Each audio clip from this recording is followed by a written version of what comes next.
So, one afternoon we came back dito sa Bonifacio Farm and Resort, Amugbuan, Ballesteros, Cagayan, on the occasion of yung may naganap po dito na farm demonstration conducted by East West Seeds na nakabase po sa Bulacan, wherein we did an interview a while ago. But we want to give you now the real picture after several months during the last time that we have been here sa Bonifacio Farm and Resort, Amugbuan, Ballesteros, Cagayan. There were a lot of changes, ano? At ito yung conference room, temporary conference room. And then dito sa bandang kanan natin, makikita na natin yung na-improve na rin na swimming pool, ano, where our little kids during the time were swimming, no? Although you may notice na yung ating panahon ngayon ay hindi very friendly, ano, pero maganda pa rin ang ating paligid. It's a very beautiful place. Ayan, titignan natin ngayon ang ganda ng swimming pool. Although we are experiencing some kind of shower, no? Medyo na ambon. Ayan, no? Makikita natin ngayon yung mga sprinkling rains sa ating water, blue water. And then dito nag-demonstrate kanina yung East West Seeds, at makikita na po natin ang lawak po ng farm. This is Bonifacio Farm and Resort here at Amugbuan, Ballesteros, Cagayan on a rainy afternoon still.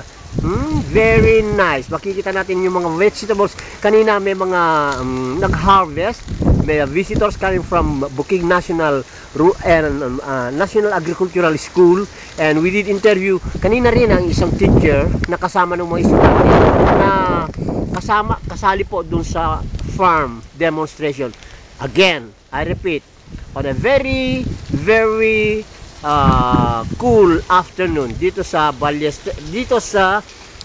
Bonifacio Farm and Resort, Amugbuan, Ballesteros, Cagayan. So we are inviting you to come and be a part of every happenings po dito. Ayan, yung mga rest houses na nakapaligid, makikita natin. Okay, we have to move with our camera, no? Ito yung swimming pool. And moving slowly, bababa tayo. Makikita natin ang kapaligiran, no? This is now yung mga changes, mga pagbabago dito po sa Bonifacio Farm and Resort, na kung saan po nakita natin kanina yung demonstration. And here's a man-made waterfall.